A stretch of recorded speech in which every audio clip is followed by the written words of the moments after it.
Welcome to my channel taste of Kamal. Today tomato chutney ఎలా తయారు చేసుకోవాలో చూద్దాము. అందుకు కావాల్సిన పదార్థాలు: టమోటాలు 7, రెడ్ చిల్లీ 7, తెల్లగడ్డలు 10 రెబ్బలు, కరివేపాకు, చింతపండు కొంచెం, జీలకర్ర, ఉప్పు. మొదటగా ఇలా టమోటాలు కడిగి ఒక గిన్నెలోకి తీసుకోవాలి. నేను ఇలా ఒక ప్లేట్లోకి అన్నీ ఒకేసారి తీసుకున్నాను. తర్వాత స్టవ్ ఆన్ చేసి ప్యాన్ పెట్టుకొని 2 టేబుల్ స్పూన్లు ఆయిల్ యాడ్ చేసుకోవాలి. సిమ్లో పెట్టుకోవాలి. సిమ్లో పెట్టుకొని కొంచెం ఆయిల్ హీట్ అయిన తర్వాత ఆలోపు టమోటాలని ఈ విధంగా మధ్యలోకి కట్ చేసుకొని, పూర్తిగా కట్ చేయకుండా మధ్యలో ఈ విధంగా కొంచెం అతుక్కొని ఉండేలాగా కట్ చేసుకోవాలి. ఎందుకంటే మనము అది ప్యాన్లో తిప్పడానికి కొంచెం హెల్ప్ అవుతుంది. ఒకేసారి ఇలా కట్ చేసుకొని పెట్టుకొని ఆయిల్ హీట్ ఎక్కాక ఒక్కొక్కటి యాడ్ చేసుకోవాలి. ఈ విధంగా అన్నీ యాడ్ చేసుకున్న తర్వాత 2 నిమిషాలు ఆ విధంగానే సిమ్లో పెట్టి ఉడికించాలి. ఉడికించిన తర్వాత తెల్లగడ్డల్ని యాడ్ చేయాలి. యాడ్ చేసి ఒకవైపుకి తిప్పాలి.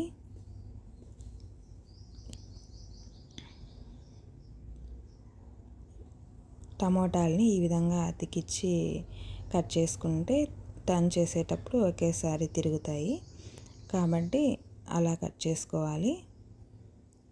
ఈ విధంగా 2 నిమిషాలు వేగిన తర్వాత తిప్పుకున్న తర్వాత కూడా 2 నిమిషాలు ఆ విధంగానే సిమ్లో పెట్టుకొని ఈ విధంగా కలపెట్టుకోవాలి. తర్వాత ఇందులోకి ఎండుమిర్చిని, కరివేపాకుని, కొంచెం చింతపండు, జీలకర్రని కూడా యాడ్ చేసుకోవాలి. యాడ్ చేసుకున్న తర్వాత మళ్ళీ 2 నిమిషాలు ఈ విధంగా సిమ్లో పెట్టి కలుపుతూ వేయించుకోవాలి.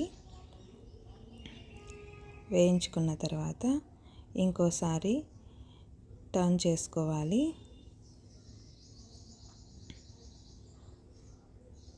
మనకి వేగినాయి అనిపిస్తే స్టవ్ ఆఫ్ చేసుకొని చల్లారిన తర్వాత పీల్ తీసుకొని మొత్తం ఈ మిశ్రమాన్నంతా మిక్సీ జార్లోకి యాడ్ చేసుకోవాలి. సాల్ట్ యాడ్ చేసి ఈ విధంగా మిక్సీలోకి పట్టేసుకోవాలి. తర్వాత పోపు కోసం గిన్నె పెట్టుకొని అందులోకి ఆయిల్ యాడ్ చేసుకొని ఆయిల్ హీట్ ఎక్కిన తర్వాత పోపు దినుసుల్ని యాడ్ చేసుకోవాలి. ఈ పచ్చడిని వారం రోజులు నిల్వ ఉంచుకోవచ్చు. దోశలోకైనా రైస్లోకైనా చాలా బాగుంటుంది. ఈ విధంగా పోపు దినుసులు బాగా చిటపట అని వచ్చేటట్టుగా వేయించుకున్న తర్వాత కరివేపాకుని, ఒక చిన్న ఎండుమిర్చిని యాడ్ చేసుకోవాలి.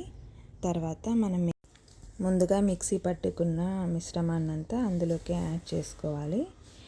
ఈ విధంగా అంతేనండి. 2 సార్లు కలిపేసి మనం బాగా మిక్స్ చేసుకొని ఆయిల్ని, కొంచెం ఉప్పు సరిపోకపోతే ఇప్పుడు కూడా యాడ్ చేసుకొని మనం కలిపెట్టుకొని దించుకోవడమే. అంతేనండి. మనకి దోశలోకైనా రైస్లోకైనా దేనిలోకైనా కానీ టమాటా చట్నీ రెడీ అయ్యింది. Thank you so much.